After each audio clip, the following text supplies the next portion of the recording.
이것만 기억하세요. 명명 수수수, 명사 명사, 수식어 수식어 수식어입니다. 네이버 키워드 잡기 힘드시죠? 그래서 이게 맞다 뭐 저게 맞다 하는데 솔직히 그거 들을 때마다 좀 헷갈리잖아요. 그래서 제가 오늘 강의를 준비했고요. 예전에 제가 한 10명 남짓한테만 키워드 강의를 했었던 적이 있었어요. 그 이후로 2년 정도가 지났는데 그때 강의해드렸었던 그 기본적인 틀 자체는 지금 적용해도 저는 괜찮다고 생각을 해요. 8만 키워드는 거의 1페이지 내로 들어갔었고, 그리고 27,000도 3등 내로 올렸고, 최근에는 그 1년 넘은 제품인데 그거 올리고 있어요. 5,000 키워드 정도 아마 될 거예요. 이제 올리고 있는 그런 현업의 위치에 있습니다. 이쪽 필드는 워낙 잘하시는 분들이 많이 계신데 그래도 이 정도 어뷰징 없이 칠 정도면은 저는 그래도 감이 있다고 생각하거든요. 근데 오늘은 SEO 중에서도 키워드 잡는 것에 대한 내용이고, 제가 그때 했었던 거 그대로 말씀을 드리고 마지막에 이제 짧은 코멘트로 마무리를 할게요. 구매 대행 하시는 분들 중에서도 그 프로그램 쓰시는 분들을 위한 내용입니다. 그럼 한번 시작해 보도록 할게요. 먼저 키워드를 한번 분류를 해봐야 될 것 같아요. 한 번쯤 아마 들어보셨을 건데 초소형, 소형, 중형, 대형 키워드가 있다고 얘기를 해요. 누가 나눈 건 아닌데 약간 편의상 나눈 느낌이고요. 저 같은 경우에는 보통 초소형을 500 미만, 소형은 5,000, 중형은 1만 미만으로 잡고 있어요. 구매 대행은 제가 볼 때는 프로그램으로 이제 올리는 거잖아요. 그런 거는 1만 이상은 사실상 상위 노출 어렵다 생각하고, 그럴만도 한 게 그냥 단순히 업로드만 하는 거잖아요. 그런데 그게 상위 노출이 되는 게 더 이상한 느낌이 들잖아요. 그래서 개인적으로는 소형이나 초소형 키워드만 발라내시는 걸 저는 좀 추천드리고, 자 그러면 키워드를 어떻게 뽑을까요? 뽑을 때 이런 식으로 하시면 되는데, 일단 제가 예시를 좀 만들어 놨어요. 여기서 그 인바디 어쩌고저쩌고 써있는데 그런 걸 하시면 안 돼요. 이거 그냥 예시일 뿐입니다. 그 대표 키워드로 먼저 검색을 합니다. 예를 들어서 뭐 체중계라고 한다면 인바디라고 검색할 수 있을 거고, 선풍기, 에어컨, 냉장고 같이 좀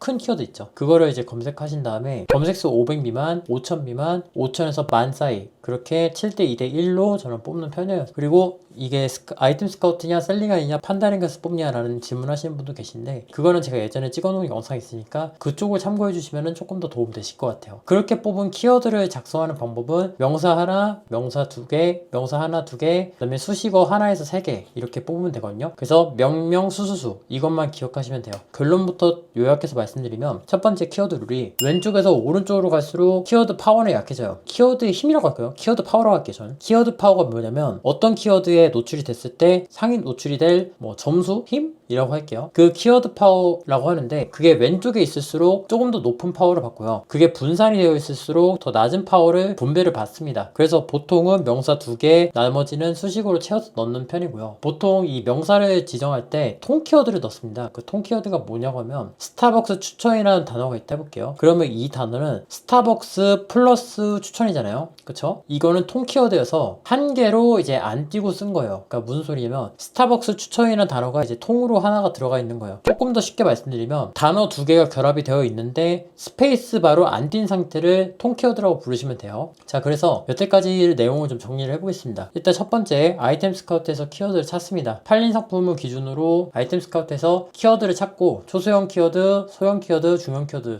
이렇게 뽑으시고, 여기서 중형 키워드는 사실상 노출될 확률이 없는데 굳이 이거를 뽑는 이유는 쿠팡 같은 경우에는 롤링 방식이에요. 그러니까 처음 한 것도 운이 좋으면은 상위 노출될 확률도 있어요. 그렇기 때문에 몇 개 정도는 이렇게 시도해줘도 괜찮은 것 같아요. 이렇게 키워드들을 뽑은 다음에 명사 1, 명사 2, 그 다음에 수식어 3개 이렇게 구성을 해줍니다. 이렇게 구성해서 써주시면 모든 게 완료가 돼요. 여기서 아무도 얘기해주지 않는 핵심 키포인트가 하나 있는데, 그게 뭐냐면 일반적으로 명사 플러스 명사 혹은 형용사 플러스 명사 같은 걸 저는 연결 단어라고 불러요. 그런 단어는 경쟁 강도가 낮은 편이기 때문에 상위 노출이 쉬운 편에 속해서 이쪽을 권해드립니다. 이게 뭔 소리냐? 실제 사례를 한번 알아볼게요. 예를 들어서 해외 구매 대행이랑 구매 대행 중에 뭐가 더 검색수가 많을까요? 당연히 구매 대행이 더 넓겠죠. 더 넓은 범위를 커버하고 있으니까요. 검색수가 많은 키워드일수록 보통 상위 노출에 필요한 키워드 파워가 더 많이 필요해요. 그래서 트래픽을 쓰지 않는 이상은 연결 단어로 먼저 들어가시는 게 상위 노출될 확률도 높고 난이도도 더 낮은 편이에요. 구체적인 예시로 한번 보여드릴게요. 여기 보면은 운동화 세탁기라는 게 있습니다. 이 제품이 그 1페이지까지 올라간 건데 운동화 플러스 세탁기잖아요. 이렇게 만약에 글을 적게 되면 뒤에 있는 형용사가 앞에 있는 명사를 수식한 것도 검색어로 잡혀요. 예를 들면 소형 운동화 세탁기, 걸레 운동화 세탁기, 소형 걸레 이런 식으로 다 잡히게 되고요. 그리고 연결 명사로 하게 되면은 이 운동화 세탁기라고 우리가 통키워드를 처음에 잡았잖아요. 이 통키워드가 두 개로 분리돼서 싹 다 잡혀요. 그러니까 예를 들면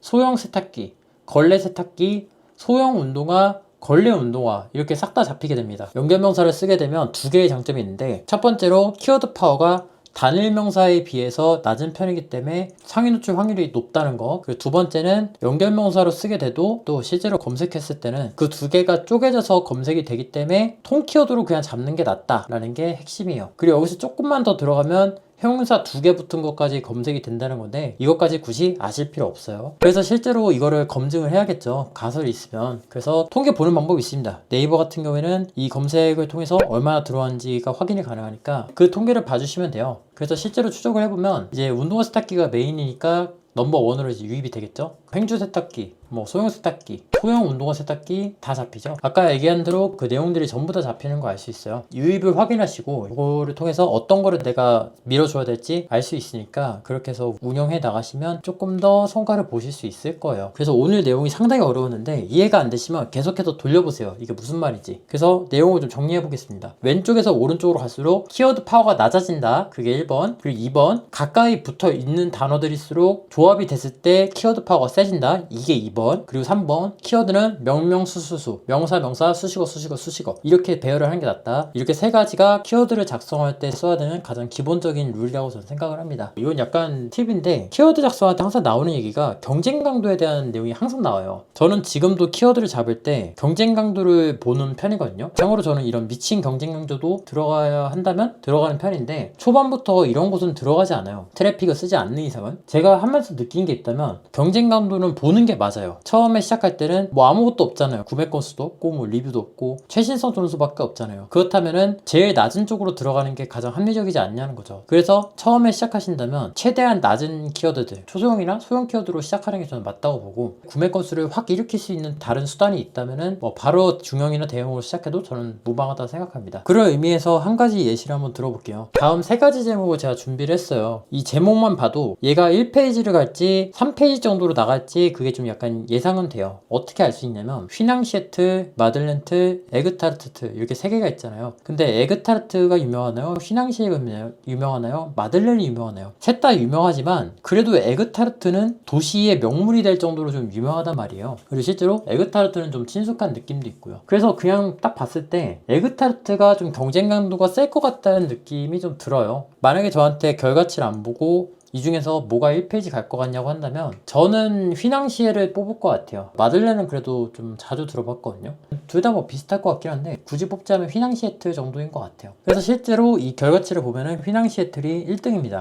용꼬리보다 뱃머리가 낫습니다. 뱃머리에서 1등을 먹으면 그래도 사람들이 들어오기라도 하잖아요. 저는 경쟁감도 보시는 게 낫다라고 생각을 합니다. 근데 그 전에 저는 프로그램 기반으로 하시는 걸 별로 추천드리고 싶진 않아요. 예전에 제가 그 말씀 드렸어요. 키워드가 생각보다 중요한 것 같지는 않다는 말씀을 드렸어요. 그렇다고 해서 개떡같이 제목을 쓰라는 건 아니거든요. 아무래도 키워드라는 게 노출과 관련이 되어 있다 보니까 이 요소를 무시할 수는 없는 것 같아요. 기본은 해야 된다는 게 제가 볼 때는 정설인 것 같고, 오늘 제가 알려드린 게 그 기본에 해당되는 내용이라고 저는 생각을 합니다. 그래서 궁금한 거 있으시면 댓글 남겨주시고요. 저는 다음 시간에 뵙도록 하겠습니다. 감사합니다.